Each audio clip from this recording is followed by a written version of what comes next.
congregational dua after the obligatory prayers, is it permissible or not? Sheikh Salih Al-Fawzan, may Allah subhanahu wa ta'ala be pleased with him, has said that no, this is not legislated in Islam and this is not from the sunnah of our Prophet Muhammad sallallahu alaihi wasallam.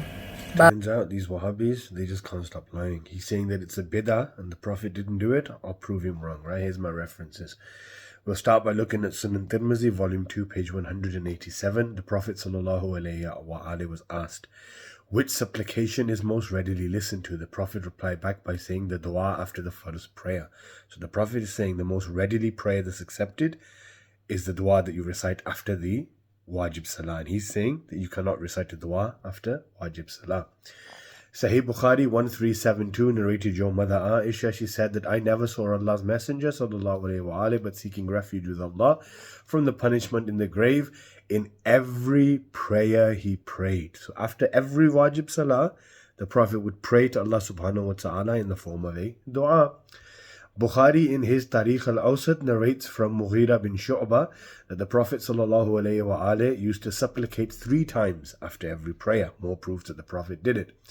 Sunan Bayhaqi and Mustadrak al-Hakim narrate that Ali alayhi salam narrated that the Prophet sallallahu alayhi wa alihi said, raising the hands while supplicating is from humbleness.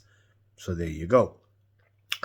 Amal al-Yawm wal-Layl, page 38. Anas ibn Malik narrated that the Prophet said, there is not a servant of Allah who raises his hands after every wajib salah except that Allah does not reject his raising of hands as empty.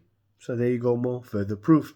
Tabarani in his Mu'jam, and this hadith has been authenticated by Al-Haythami in his Majma' Zawaid, that Abdullah ibn Zubair reported that the Prophet sallallahu alaihi wa alihi used to raise his hands after completing his prayer. Further proof that the Prophet did it. Sayyuti in his Tadrib al-Rawi, page 461, says that there are approximately 100 narrations with regards to raising of the hands whilst supplicating after the prayer. Thus, this reaching the level of certainty, tawatur. So there's over 100 narrations that this is allowed. And finally, Imam Nawawi in his commentary of Sahih Muslim says, I have gathered 30 ahadith from the Sahihain, meaning Bukhari and Muslim, that the Prophet ﷺ used to raise his hands in dua after every wajib salah. So he's saying that congregational dua after wajib salah is not allowed, yet all these narrations are saying that the Prophet did it and recommended the companions to do it. So you wobblers don't even follow the Prophet anyway, so you have no right to speak about what he did or didn't do. But, as you've clearly seen, he's lied upon the Prophet, a typical Wahhabi tactic.